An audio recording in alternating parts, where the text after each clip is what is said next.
Hello everyone, welcome to my YouTube channel biology study. I am Meena Chaudhary.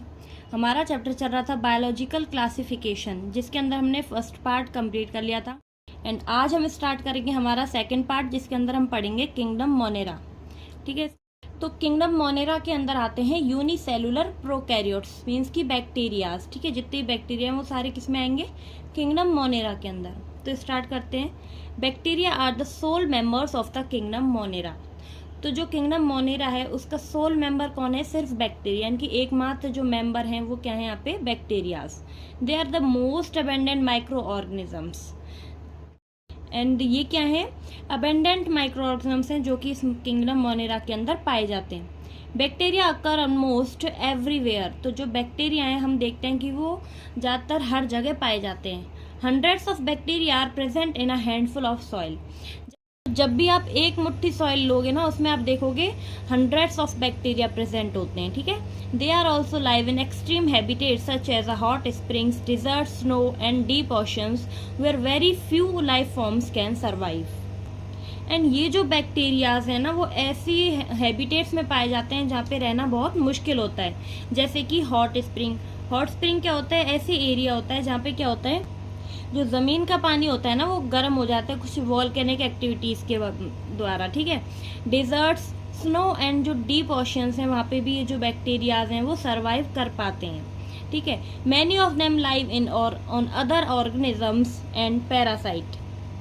And ये जो bacterias हैं इनमें से बहुत से पैरासाइटिक लाइफ फॉर्म्स भी जीते हैं, मीन्स कि पैरासाइट की फॉर्म में भी अपनी लाइफ जीते हैं। तो ये जो पैरासाइट्स होते हैं वो दो टाइप्स के होते हैं, endoparasite and exoparasite. Endoparasite जो होस्ट की बॉडी के अंदर पाए जाते हैं तो हम उनको एंडो पैरासाइट्स बोलते हैं। एंड वो ऑर्गेनिजम्स, वो पैरासाइट जो कि होस्ट की बॉडी के ऊपर पाए जाते हैं, उनको हम लोग बोलते हैं एक्सो पैरासाइट।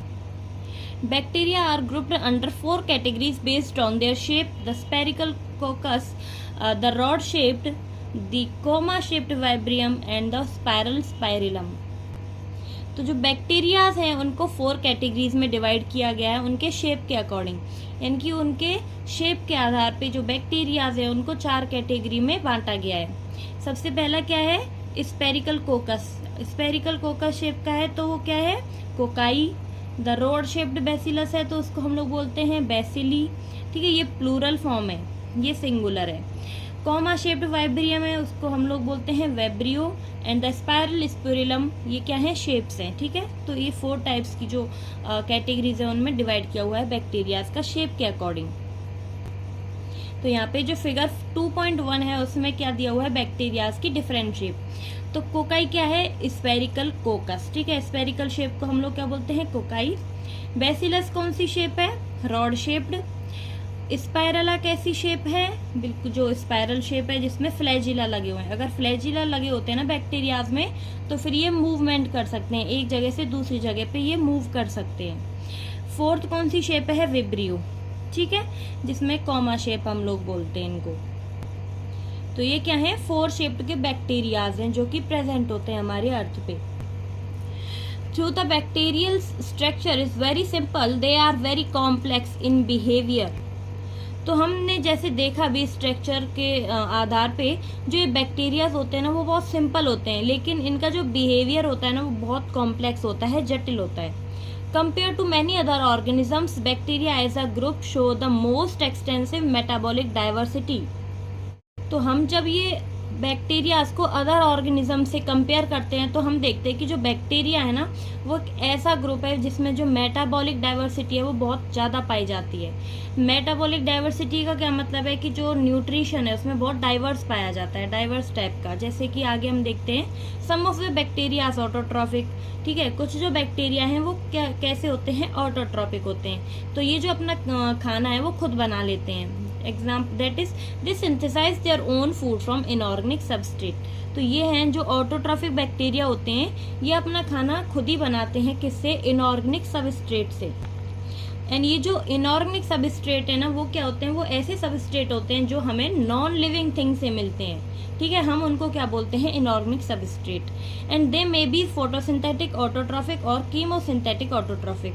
एंड जो ये बैक्टीरिया ऑटोट्रॉफिक बैक्टीरियाज होते हैं ना, ये भी 2 टाइप्स के होते हैं, फोटोसिंथेटिक ऑटोट्रॉफिक और chemosynthetic autotrophic. Photosynthetic autotrophic means जो अपना खाना सनलाइट से बना रहे हैं, एंड वो बैक्टीरिया जो अपना खाना केमिकल्स के थ्रू बनाते हैं, केमिकल रिएक्शन से बनाते हैं, उनको हम लोग क्या बोलते हैं, chemosynthetic autotrophic. The vast majority of bacteria are heterotrophs, that is they depend on other organisms or on dead organic matter for food. And bacteria जो हैं वो मेजोरिटी में कैसे पाए जाते हैं, हेटेरोट्रॉफ्स, ठीक है, यानी कि जो दूसरों पे डिपेंड होते हैं अपने खाने के लिए। ज़्यादातर बैक्टीरिया कैसे होते हैं, जो अपने खाने के लिए किसी अदर ऑर्गेनिजम्स पे डिपेंड हो, ठीक है, जैसे कि जो डेड मैटर होता है, ठीक है, कुछ फूड होता है जो हमें अदर ऑर्गेनिज्म से मिल रहा है, ठीक है। अब हम देखेंगे किंगडम मोनेरा के अंदर 3 टाइप्स के बैक्टीरिया पाए जाते हैं, Archie bacteria, you bacteria and heterotrophic bacteria, ठीक है। सबसे पहले हम देखेंगे Archie bacteria. These bacteria are special since they live in some of the most harsh habitats such as extreme salty areas, halophiles, hot springs and marshy areas, methanogens। तो ये बोला जाता है कि जब अर्थ पर लाइफ आई थी, यानी कि जब पहली बार जो लाइफ है वो इवॉल्व हुई थी, उसके बाद जो आए थे ना वो थे आर्की बैक्टीरियाज।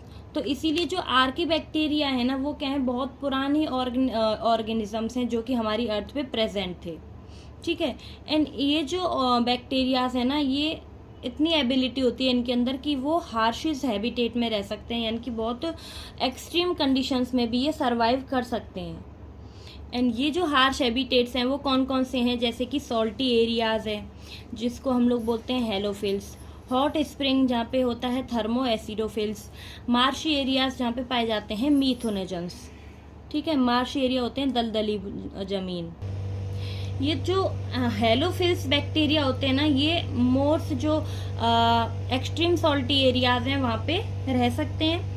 जो थर्मो एसिडोफिल्स होते हैं वो कि हॉट स्प्रिंग में रहते हैं। हॉट स्प्रिंग मतलब कि जहाँ पे ज़मीन का पानी गर्म होता है, ठीक है, और वो गर्म पानी जब ज़मीन के ऊपर आ जाता है उसको हम लोग बोलते हैं हॉट स्प्रिंग। तो वहाँ पे जो बैक्टीरियाज होते हैं वो कौन से होते हैं, थर्मो एसिडोफिल्स, ठीक है। मार्शी एरियाज में पाए जाते हैं मीथेनोजेंस। मार्शी एरियाज क्या होते हैं, दलदली भूमि, जैसे कि जो पैडी फील्ड्स होते हैं ना वहाँ पे भी कौन पाए जाते हैं, मीथेनोजेंस पाए जाते हैं, ठीक है। Archaebacteria differ from other bacteria in having different cell wall structure, and this feature is responsible for their survival in extreme conditions. And ये जो आर्कीबैक्टीरिया होते हैं ये अदर जो बैक्टीरियाज हैं उनसे थोड़े डिफरेंट होते हैं, ठीक है, क्योंकि जो बैक्टीरिया होते हैं ना, बैक्टीरियाज की जो सेल वॉल है उसमें पाई जाती हैं पेप्टिडोग्लाइकन, लेकिन जो ये आर्कीबैक्टीरिया है इनकी सेल वॉल में पेप्टिडोग्लाइकन नहीं पाया जाता है, इसीलिए ये क्या है, एक्सट्रीम कंडीशन में भी सरवाइव कर पाते हैं, ठीक है। तो इसीलिए क्या है, ये आर्कीबैक्टीरिया जो अदर बैक्टीरियाज हैं उनसे थोड़ा एडवांस हैं, क्योंकि इनमें क्या है, जो सेल वॉल में पेप्टिडोग्लाइकन प्रेजेंट होता है वो इसमें प्रेजेंट नहीं होता है, ठीक है। Methanogens are present in the gut of several ruminant animals such as cows and buffaloes, and they are responsible for the production of methane biogas from the dungs of these animals.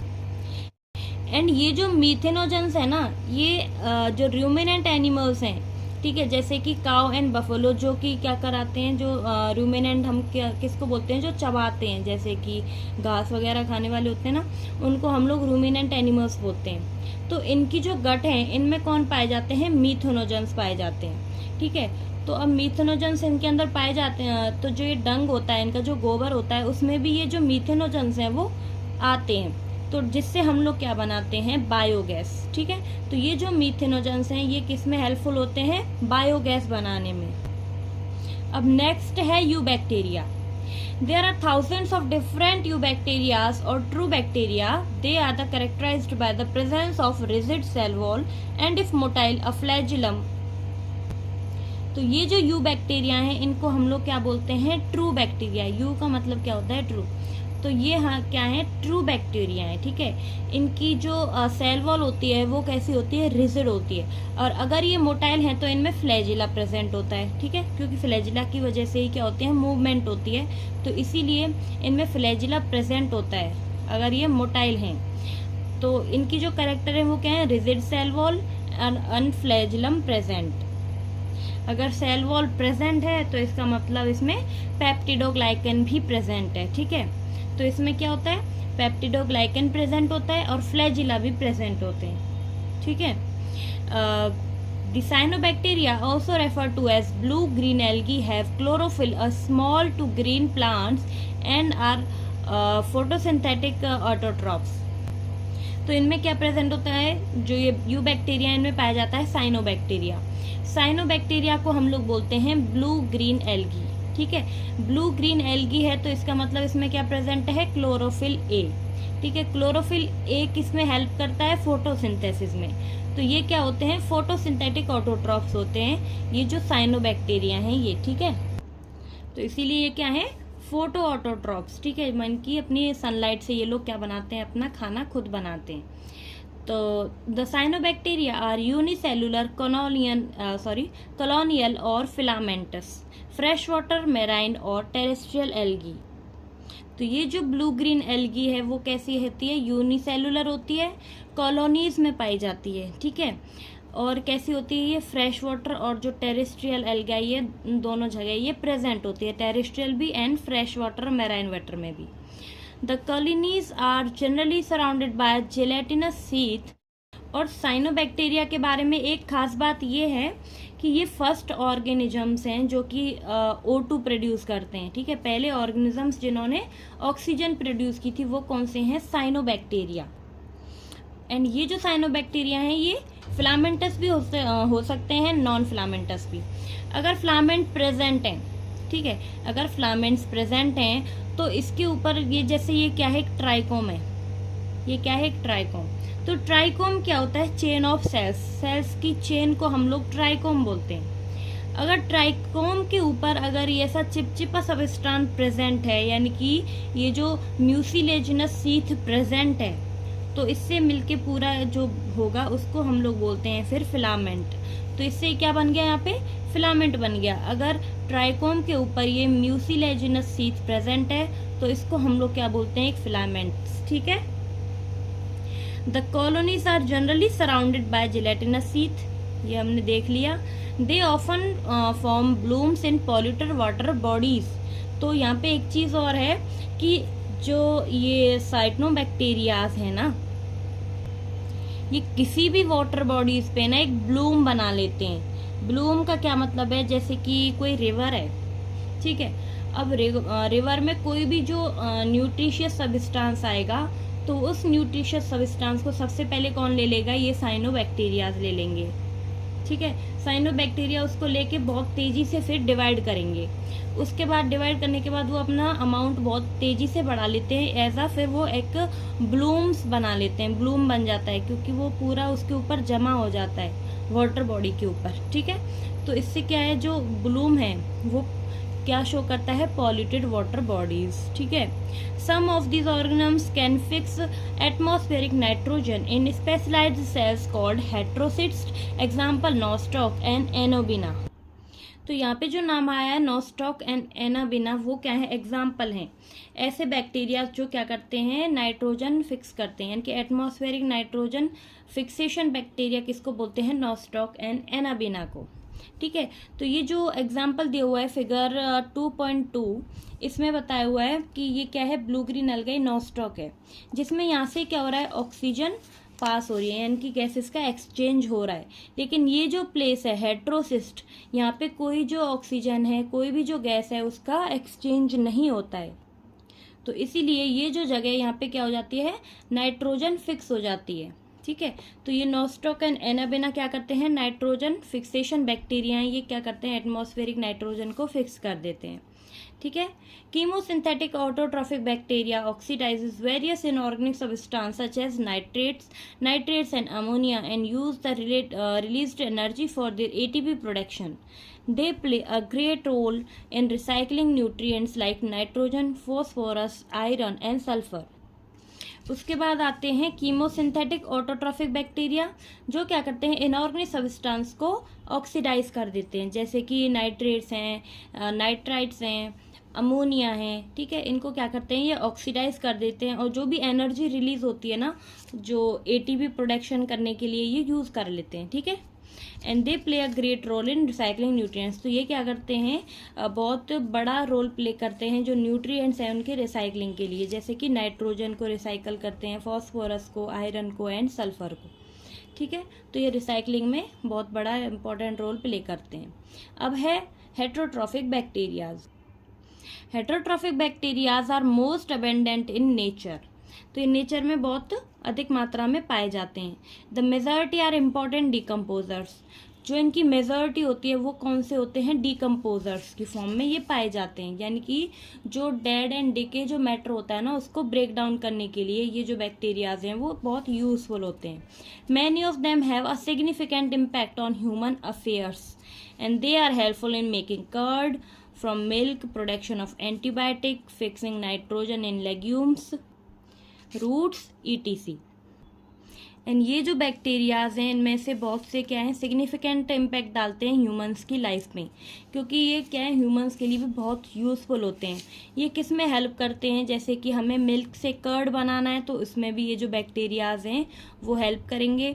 Antibiotics के production में भी ये helpful होते हैं, और जो nitrogen fixation process है legumes में, मतलब दालों में, रूट्स में, इनमें ये लोग यूज़ किए जाते हैं ये जो बैक्टीरियाज हैं वो। लेकिन इनकी जो मेजॉरिटी है वो तो क्या शो करती है, डिकम्पोजर्स को, क्योंकि डिकम्पोजर्स क्या होते हैं, जो कि ब्रेक डाउन करते हैं डेड एंड डिके मैटर को, तो ये एज अ डिकम्पोजर्स काम करते हैं। ठीक है, अब दूसरा क्या कर रहे थे ये लोग, जो कर्ड है वो बना रहे थे मिल्क से, जिसमें हेल्प करता है लैक्टिक एसिड बैक्टीरिया, LAB। ठीक है, LAB बैक्टीरिया क्या करता है, जो मिल्क होता है उससे कर्ड बनाने में हेल्प करता है। एंटीबायोटिक्स बनाने में कौन सा बैक्टीरिया यूज होता है, स्ट्रेप्टोमाइसिस। ठीक है, एंड नाइट्रोजन फिक्सिंग से इनके लिए कौन होता है, राइजोबियम। तो ये कुछ बैक्टीरियाज जो कि यूज होते हैं हमारे जो ह्यूमंस हैं उनके डेली लाइफ में। ठीक है, some are pathogens causing damage to human beings, crops, farms, animals and pets. अब कुछ जो होते हैं जो ये बैक्टीरियाज है वो एज अ पैथोजन काम करते हैं। पैथोजेंस क्या होते हैं, डिजीज कॉजिंग ऑर्गेनिजम्स होते हैं, जो कि ह्यूमन बींग्स में, एनिमल्स में क्या करते हैं, डिजीज कॉज करते हैं। तो कुछ जो बैक्टीरिया होते हैं वो एज अ पैथोजन काम करते हैं, जैसे कि ये क्या करेंगे, जो ह्यूमन बींग्स हैं उनको डैमेज पहुंचाएंगे, इनकी नुकसान पहुंचाएंगे, क्रॉप्स में नुकसान पहुंचाएंगे, फार्म एनिमल्स को नुकसान पहुंचाएंगे, जो पालतू जानवर हैं, पेट्स हैं, उनके लिए भी बहुत डैमेजफुल मतलब हार्मफुल होते हैं ये। ठीक है, cholera, typhoid, tetanus, citrus canker are well known disease caused by the different bacterias. तो ये कुछ डिजीज़ हैं जो कि इन बैक्टीरियाज के द्वारा की जाती है, जैसे कि कॉलेरा है, टाइफाइड, टेटनस है, सिट्रस कैंकर है, और भी जो डिजीज़ हैं डिफरेंट टाइप्स की वो भी इन पैथोजेंस के द्वारा कॉज की जाती है। जैसे कि फॉर एग्जांपल मैं बताती हूँ, कॉलेरा होता है विब्रियो कॉलेरे से। ठीक है, टाइफाइड होता है सैल्मोनेला टाइफाई से, टेटनस होता है क्लोस्ट्रीडियम टेटनी से। ठीक है, ये कुछ बैक्टीरियाज है जो कि ये बीमारियां कॉज करते हैं। Bacteria reproduced mainly by fissions. तो ये जो बैक्टीरिया हैं वो ज़्यादातर फिशन के द्वारा रिप्रोडक्शन अपना करते हैं, जैसे कि फिगर 2.3 में दिया हुआ है। फिशन में क्या होता है, जैसे कि टूटना, फिशन हम एक तरह से बोल सकते हैं ब्रेक डाउन होना। तो जैसे कि बाइनरी फिशन में क्या होता है, एक जो बैक्टीरिया है वो ब्रेक होके दो में डिवाइड हो जाता है, उसको हम लोग बाइनरी फिशन बोलते हैं। ठीक है, sometimes under unfavourable conditions they produce spores. जब अनफेवरेबल कंडीशंस आती हैं, यानी कि जब जो कंडीशंस हैं उनके फेवर में नहीं है, तो उस समय क्या करते हैं, ये जो बैक्टीरियाज होते हैं ना ये स्पोर्स प्रोडक्शन करते हैं। ठीक है, स्पोर बना लेते हैं। And they also reproduced by a sort of sexual reproduction by adopting a primitive type of DNA transfer from one bacterium to other. ठीक है, तो एक तो बैक्टीरिया में पाया जाता है फिशन, दूसरा होता है सेक्सुअल रिप्रोडक्शन। तो जो सेक्सुअल रिप्रोडक्शन है ना उसमें क्या करते हैं, अनफेवरेबल कंडीशंस में ये स्पोर्स बनाते हैं, और जैसे ही फेवरेबल कंडीशंस आती हैं तो ये क्या करते हैं, कॉन्जुगेशन प्रोसेस करते हैं, जिसमें एक जो बैक्टीरिया है वो अपना क्या करता है, जो DNA है वो दूसरे बैक्टीरिया में ट्रांसफ़र कर देता है। ठीक है, उसके बाद क्या करते हैं, ये जो स्पोर है, जैसी फेवरेबल कंडीशंस आई तो ये क्या करेंगे, बैक्टीरिया अलग से डिवाइड हो जाएगा और न्यू बैक्टीरिया बन जाएगा। ठीक है, तो ये जो सेक्सुअल रिप्रोडक्शन होता है ना ये ट्रू नहीं होता, ये कि जैसे हम ह्यूमन बीइंग्स में, एनिमल्स में होता है ना, वो वाला नहीं होता ये। इसमें फॉल्स जो सेक्सुअल रिप्रोडक्शन है वो पाया जाता है।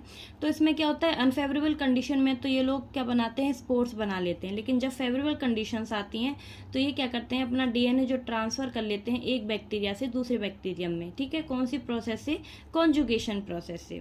तो ये जो ट्रांसफर होता है ना, ये स्ट्रक्चर पिली के द्वारा होता है। यहाँ पे ये जो स्ट्रक्चर्स पिली पाई जाती है ना, उनके द्वारा ये ट्रांसफर किया जाता है यहाँ पे। ठीक है, the mycoplasma are organisms that completely lack a cell wall. अब जो ये माइकोप्लाज्मा होते हैं ना, ये ऐसे बैक्टीरिया होते हैं जिनमें सेल वॉल प्रेजेंट ही नहीं होती है। तो जैसे कि एंटीबायोटिक्स आती है ना दवाइयाँ, जैसे जो बैक्टीरियाज हैं उनको किल कर देती हैं एंटीबायोटिक्स। तो ये जो एंटीबायोटिक्स जो दवाइयाँ आती हैं, ये क्या करती हैं, ये जो बैक्टीरिया की सेल वॉल होती है ना, उसको क्या करती हैं, बनने नहीं देती हैं। तो अगर उसकी सेल वॉल नहीं बनेगी तो वो जो बैक्टीरिया है वो तो खत्म हो जाएगा, मर जाएगा। लेकिन जो माइकोप्लाज्मा है ये क्या है, स्मॉलेस्ट लिविंग सेल है। ठीक है, और इसके ऊपर कोई भी जो सेल वॉल है वो प्रेजेंट नहीं होती है। तो आप समझ सकते हो कि अगर इसके ऊपर कोई सेल वॉल नहीं होती है, वो जो ह्यूमन बींग्स हैं उनको कितना इफेक्ट पहुंचा सकते हैं, क्योंकि उसमें कोई जो एंटीबायोटिक है वो काम ही नहीं करेगी। ठीक है, they are the smallest living cell known and can survive without oxygen. And ये जो माइकोप्लाज्मा है ना, ये बिना ऑक्सीजन के भी सर्वाइव कर पाती है। ठीक है, many mycoplasma are pathogenic in animals and plants. और बहुत जो माइकोप्लाज्मा है ना, वो क्या होते हैं, बहुत जो एनिमल्स एंड प्लांट है उनमें एज पैथोजेनिक होती है, यानी कि डिजीज कॉज करती है। तो मेनली जो ये माइकोप्लाज्मा है ना, ये निमोनिया कॉज करता है। ठीक है, तो माइकोप्लाज्मा क्या है, एक स्मॉलेस्ट सेल है। ठीक है, स्मॉलेस्ट लिविंग सेल है जिसके अंदर सेल वॉल प्रेजेंट नहीं होती, और ये एक अनएरोबिक कंडीशंस में सर्वाइव कर पाती है, मतलब बिना ऑक्सीजन के ये सर्वाइव कर सकती है। और जो माइकोप्लाज्मा है वो कैसा होता है, पैथोजेनिक होता है बहुत से एनिमल एंड प्लांट के लिए। तो आज के लिए इतना ही। आई होप कि आपको वीडियो अच्छी लगी होगी, समझ आई होगी। अगर आपको मेरी वीडियो अच्छी लगी हो तो प्लीज़ लाइक कीजिए, चैनल को शेयर एंड सब्सक्राइब ज़रूर कीजिए, और कोई भी डाउट हो तो मुझे कमेंट बॉक्स में ज़रूर बताएं। किंगडम प्रोटिस्टा नेक्स्ट वीडियो में करेंगे, तब तक के लिए bye bye, take care, thank you.